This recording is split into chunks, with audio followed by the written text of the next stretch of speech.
پریشان ہیں کہ اس بجٹ پہ تقریر کریں تو کیا کریں, اس کی برائی کریں تو کتنی کریں, اور کریں تو کس طرح کریں. ادھر فیڈرل میں بھی بیٹھے ہیں, ادھر اپوزیشن میں بیٹھے ہیں, ادھر صوبے میں وزیر اعلیٰ, ادھر گورنر ہمارا.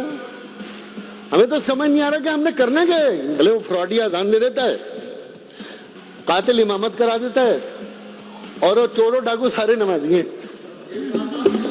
اب ہمارا کیا مسئلہ ہے؟ ہماری جمہوریت کا حسن دیکھیں. اب صدر پی ٹی آئی کا, وزیر اعظم پی ایم ایل این کا, وزیر خارجہ پیپلز پارٹی کا, سندھ میں حکومت پیپلز پارٹی کی ہے, گورنر ایم کیو ایم کا, کے پی کے میں حکومت پی ٹی آئی کی تھی, پنجاب میں حکومت نواز شریف صاحب کی ہے, بلوچستان میں سب کی ہے, کشمیر وفاق کا ہے. تو ہمارا سعادت حسن منٹو صاحب کے جملے سے کوئی مختلف حال نہیں ہے ہمارا. نو ڈاؤٹ خرچ کرنے کی جو مہارت صوبہ سندھ میں ہے نا, وہ مہارت پوری دنیا میں نہیں ہے. 196 ممالک کا سروے کر لیں. اس کی مثال یہ ہے کہ پچھلے سال ہم نے سر بڑا اہم کام کیا, اور اس میں کتے پریشان ہیں. 75 کروڑ روپے ہم نے کتوں کی فیملی پلاننگ میں خرچ کر دیا. کتوں کا اجلاس ہو رہا ہے, پریشان ہو رہے ہیں, کہہ رہے ہیں کدھر خرچ ہوا. اچھا یہ ٹیکس فری بجٹ ہے, بہت سارے منسٹر کہہ رہے ہیں ٹیکس فری بجٹ ہے. بالکل ٹیکس فری بجٹ ہے. اب ٹیکس فری بجٹ کیا ہوتا ہے؟ ٹیکس فری بجٹ یہ ہوتا ہے کہ گورنمنٹ ٹیکس لگا سکتی ہے لیکن نہیں لگا رہی. ٹیکس فری بجٹ اس کو کہتے ہیں کہ گورنمنٹ ان تمام سیکٹرز کے اوپر چھوٹ دینا چاہتی ہے, اس لیے اس کو ٹیکس فری بجٹ کہتے ہیں. اب یہ ٹیکس فری بجٹ کیسے؟ یہ ٹیکس فری بجٹ اس لیے نہیں ہے کہ اس میں 80 سے زیادہ ٹیکس تو لگے ہوئے ہیں. اب اس کے اندر ٹیکس لگانے کی جگہ نہیں ہے.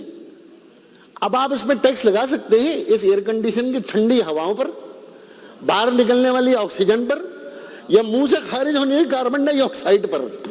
اس کے علاوہ آپ کے پاس ٹیکس لگانے کی کوئی جگہ نہیں ہے. تو اسے ٹیکس فری بجٹ نہ کہیں, آپ یہ کہیں کہ ہم نے ایک اچھا بجٹ دیا ہے جس میں جتنے ٹیکس ہم لگا سکتے تھے وہ لگا دیے ہم نے. اچھا اب اسپیکر منسٹر صاحب کا ایک شعر تھا کہ وہ جس کو طوفان سے الجھنے کی ہو عادت محسن, ایسی کشتی کو سمندر بھی دعا دیتے ہیں. اب میں خاص طور پہ نا سی ایم صاحب کے اشعار بڑے غور سے دیکھتا ہوں میں, کیونکہ ظاہر لکھنے والے بڑے توجہ سے لکھ کے دیتے ہیں. تو میں اس کے جواب میں کاؤنٹر شعر طوفان کے اوپر دے رہا ہوں کہ خود پر کوئی طوفان گزر جانے کے ڈر سے, خود پر کوئی طوفان گزر جانے کے ڈر سے میں بند ہوں سی ایم ہاؤس میں بکھر جانے کے ڈر سے. خود پر طوفان گزر جانے کے ڈر سے میں بند ہوں سی ایم ہاؤس میں بکھر جانے کے ڈر سے. ہر سائے پہ آہٹ پہ نظر رکھتا ہوں شب بھر, ہر سائے پہ آہٹ پہ نظر رکھتا ہوں شب بھر, بستر پہ نہیں جاتا ہوں ڈر جانے کے ڈر سے. تو اب یہ جو بجٹ ہے دیکھیں پورے ملک کا بجٹ ہے, مہنگائی, بے روزگاری, ڈیزل کے پرائزز, پیٹرول کے پرائزز, ایجوکیشن کے ایکسپینڈ, ہیلتھ کے ایکسپینڈ, کوئی بجٹ ایسا نہیں ہے جس کو ہم فخر سے کہہ سکیں بھائی پاکستان کی عوام کے لیے بڑا اچھا بجٹ. چاہے فیڈرل گورنمنٹ کا ہو, چاہے پروونس کا ہو, کسی صوبے کا ہو. ہم تو خود پریشان ہیں کہ اس بجٹ پہ تقریر کریں تو کیا کریں, اس کی برائی کریں تو کتنی کریں, اور کریں تو کس طرح کریں. ادھر فیڈرل میں بھی بیٹھے ہیں, ادھر اپوزیشن میں بیٹھے ہیں, ادھر صوبے میں وزیر اعلیٰ, ادھر گورنر ہمارا. ہمیں تو سمجھ نہیں آ رہا کہ ہم نے کرنا کیا ہے. تو وہ سعادت حسن منٹو کہتے ہیں, ان سے کسی نے پوچھا بھائی ملک کا کیا حال ہے, کہہ رہے ہیں جو جیل کا حال ہے. کہہ رہے ہیں ملک کا کیا حال ہے, تو کہہ رہے ہیں جو جیل کا حال ہے. کہہ رہے وہ فراڈی آزان دے دیتا ہے, قاتل امامت کرا دیتا ہے, اور وہ چور و ڈاکو سارے نمازی ہیں.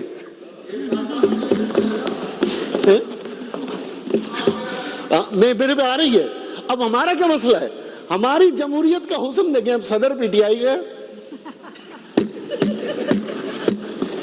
وزیر اعظم پی ایم ایل این کا, وزیر خارجہ پیپلز پارٹی کا, سندھ میں حکومت پیپلز پارٹی کی ہے, گورنر ایم کیو ایم کا, کے پی کے میں حکومت پی ٹی آئی کی تھی, پنجاب میں حکومت نواز شریف صاحب کی ہے, بلوچستان میں سب کی ہے, کشمیر وفاق کا ہے. تو ہمارا سعادت حسن منٹو صاحب کے جملے سے کوئی مختلف حال نہیں ہے ہمارا. تو اب اچھا پھر اب ظاہر سی بات ہے کہ اب بجٹ اب میں تو 2008 سے اس بجٹ کو رٹ چکا, اور ظاہر ہے آپ لوگ بھی میری باتوں سے کافی تھک چکے, بار بار ریپیٹیشن بھی ہوتی ہے. اب میں وہی کہتا ہوں نا, 267 بلین سے شروع ہوئے تھے ہم 2008 میں. قائم علی شاہ صاحب چیف منسٹر تھے, اور 2008 میں قائم علی شاہ صاحب کی تاریخی تقریر میرے پاس موجود, شاندار تقریر. اور قائم علی شاہ صاحب سے میں اتنا سیکھا بھی, میں نے سردار صاحب سے بہت سیکھا, قائم علی شاہ صاحب سے بہت سیکھا, نیا نیا MPA تھا اور میں نے ان کی تقاریر سے بھی سیکھا, بجٹ پڑھنا سیکھا. تو 267 بلین کا ہمارے پاس آلریڈی, ہمارے پاس قائم علی شاہ صاحب ایک ماڈل چیف منسٹر موجود رہے, اور آج ہمارے پاس 2247 کا چیف منسٹر بھی موجود ہے.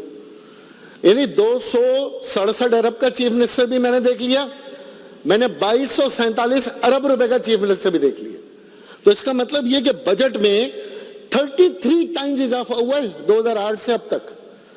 33 ٹائمز کا مطلب ہے 900% صوبہ سندھ کے بجٹ میں اضافہ ہو گیا. تو اب سوال یہ پیدا ہوتا ہے کہ کیا صوبہ سندھ میں 900% کو چھوڑ دیں, آدھا کر دیں, 450 اور آدھا کر دیں, 225 اور آدھا کر دیں, 100% بھی بہتری ہوئی ہے؟ سوال یہ چیلنجز اپنی جگہ گورنمنٹ کے, لیکن اگر کوئی بجٹ 900% بڑھ گیا ہو اور اس کی بہتری 100% بھی نہ ہو تو پھر یہ تو سوال حکمرانوں پر آتا ہے. اب ہم پہلے تو کرتے تھے, شاید جو بجٹ پیش کرتے تھے وہ قاری صاحب بیچارے چیخ رہے تھے, میں ترس کھا رہا تھا ان کے جملوں کے اوپر. ارے بھئی یہ ایک مسلمہ حقیقت ہے, آئین میں لکھا ہوا نہیں ہے. اپوزیشن والوں کی نہ بجٹ میں تجویز ہوتی ہے, نہ اپوزیشن والے کتنی اچھی بات کر لیں, کتنی اچھی پروپوزل دے دیں, ان کو بجٹ میں شامل نہیں کیا جاتا. یہ صوبہ سندھ کا نہیں, پورے پاکستان کا المیہ ہے. آپ وفاق میں اپوزیشن میں بیٹھے, آپ کی ٹکے ور کی اس کی 10 لاکھ روپے کی اسکیم آپ کی شامل نہیں ہوگی. تو یہ بلا وجہ ہم نے بھی پھر یہ سوچا, خواہ مخواہ شیڈو بجٹ پیش کر رہے ہیں, کاپیاں کرا رہے ہیں اور جناب کانفرنس کر رہے ہیں, فائدہ کیا ہے؟ اسی بجٹ کے اندر سے کچھ نکال لیتے. مفتی صاحب کو اصل میں یہ بات سمجھ میں نہیں آئی. ہمیں تو بہت اچھی طرح سمجھ میں آ گئی. اب تو پرانے سیاستدان ہیں, آپ کافی ماشاءاللہ ایکسپیرینس ہے. اب مسئلہ یہ کہ جب 900% بجٹ بڑھا, اب دیکھیں ہماری ابھی منسٹر صاحب فرما رہے تھے کہ کبھی آپ نے سوچا ہے کہ اندرون سندھ میں ہمارے دیہی علاقوں میں فیسلٹی کیوں نہیں ہے؟ ارے یار یہ میں نے سوچنا ہے کہ وہاں فیسلٹی کیوں نہیں ہے, وہاں پر شکارپور میں, خیرپور میں یا سکر میں اسپتال کیوں نہیں ہے, اسکول کیوں نہیں ہے, میں نے سوچنا ہے.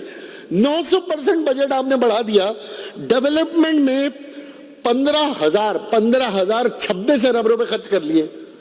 تو یہ میں نے سوچنا ہے کہ آپ کے حلقوں کی حالت کیوں نہیں بہتر ہوئی بھائی؟ آپ کے آج بھی نقل مکانی کر رہے ہیں. میں نے سوچنا ہے کہ آپ کا رائٹ بینک اور ویسٹ بینک کے اوپر قبضے کیوں ہیں. میں نے سوچنا ہے کہ آپ کے پاس ڈیل سلٹنگ کیوں نہیں ہوتی. میں نے سوچنا ہے کہ آپ کے پاس کینال کے مسائل کیوں ہیں, اریگیشن کے مسائل کیوں ہیں, آپ کے اتنی سبسڈی دینے کے بعد بھی آپ کا کسان کیوں اس وقت جو ہے نا آپ وہ اوزار کر رہا ہے. یہ میں نے سوچنا ہے. یہ تو 15,000 ارب روپے خرچ کرنے والی حکومت نے سوچنا ہے. اچھا پھر اب یہ سوال جو ہے نا, یہ سوال اپنے آپ سے کریں, اپنے ووٹر سے کریں, وہاں جا کے جسٹیفائی کریں. ہمیں نہیں بتائیں.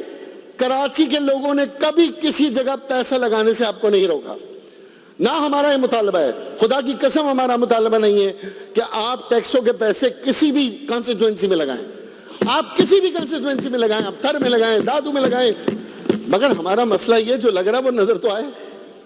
لگ رہے ہیں, لگنے میں تو دیکھیں ماشاءاللہ, دیکھیں خرچ کرنے میں تو نو ڈاؤٹ خرچ کرنے کی جو مہارت صوبہ سندھ میں ہے نا, وہ مہارت پوری دنیا میں نہیں ہے. 196 ممالک کا سروے کر لیں کہ ہمارے یہاں خرچ کرنے کی جو مہارت ہے, اس کی ایک مثال, اس کی